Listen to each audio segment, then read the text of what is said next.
What is going on, guys? Gaming Chewy coming at you with another video. I know it's been quite some time since my last post, but we can talk about that a little bit later, okay? But for today, we're going to go ahead and jump straight into this ultimate tank, healer, sustaining, behemoth, wall of healing stuff.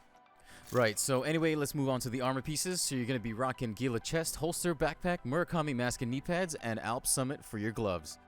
Alright, so for my mask, I've got max repair skills that came with it. Went ahead and rolled armor regen on there through repair skills mod just to give it that extra kick. Moving on to the backpack, I've got pretty decent armor regen, pretty good hazard protection, and I threw a mod on there for protection from elites. Now I got pretty lucky with this piece. All I had to really do was change the talent to protector. So protector is definitely a must if you're trying to tank. Alright, now moving on over to my chest plate. I do have perfect Vanguard on it, but it is not necessary. Regular Vanguard works just as fine. I've got okay armor, went ahead and rolled armor regen, got a little bit of skill haste, and of course the mod for protection from elites.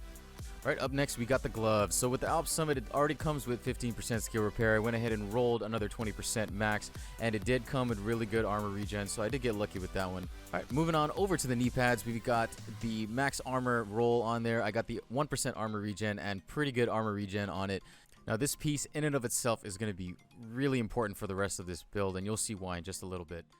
Alright, and last but not least, we got the holster. So with the holster, I've got okay armor on it, pretty good armor regen, and I went ahead and rolled skill haste on it because you're going to be using your chem launcher a decent amount of time. Probably not as much as a skill build, but you're still going to be needing it to be less than 30 seconds because, I mean, you are tanking, but at the same time, it's nice to be able to heal yourself a little bit more often than not, and also your teammates as well.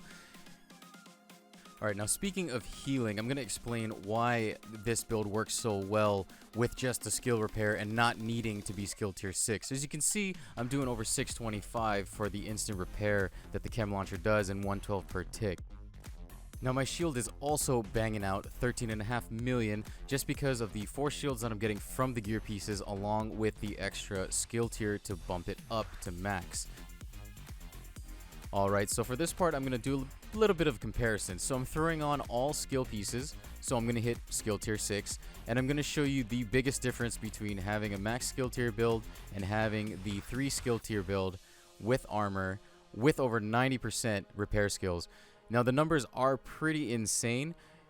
You're basically giving up half of your armor along with over 100,000 armor repair. Now that's a pretty significant loss considering if you're just going to be in the back healing anyway, why not, take up an extra role and heal and tank at the same time?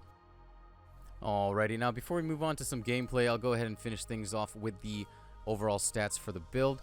Now your weapon stats aren't fantastic. They're not terrible, but they're not great either. You're still going to be putting out okay damage. It's not, like I said, it's not great.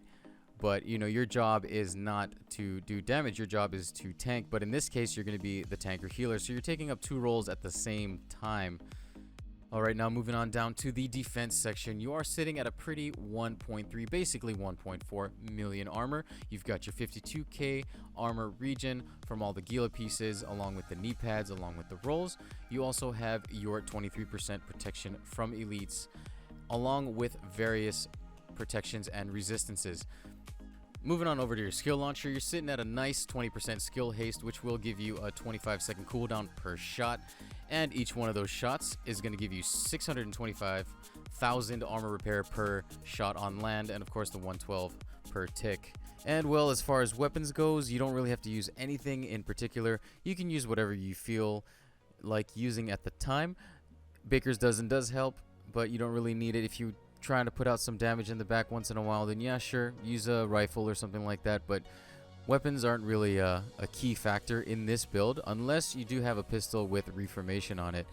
I just didn't bother to roll the current pistol I had with reformation because I didn't think you really need it, and you don't really need it because you're still doing your job healing and tanking at the same time. Alrighty, now I'm going to go ahead and end things off with some gameplay and final thoughts. So when it comes to this build, you don't really have to have the stats exactly the same as mine. In some cases, your stats will be better than mine. It's all about grinding and getting lucky and getting those max roll pieces so then we can save it for that off chance that we might get some crazy god rolled chest plate or some crazy god rolled knee pad. It's all about RNG and and just getting lucky with the pieces that do drop for you. You know, if you can get kind of close to this build, and it's totally fine. It'll still work out. The numbers don't have to be exactly the same.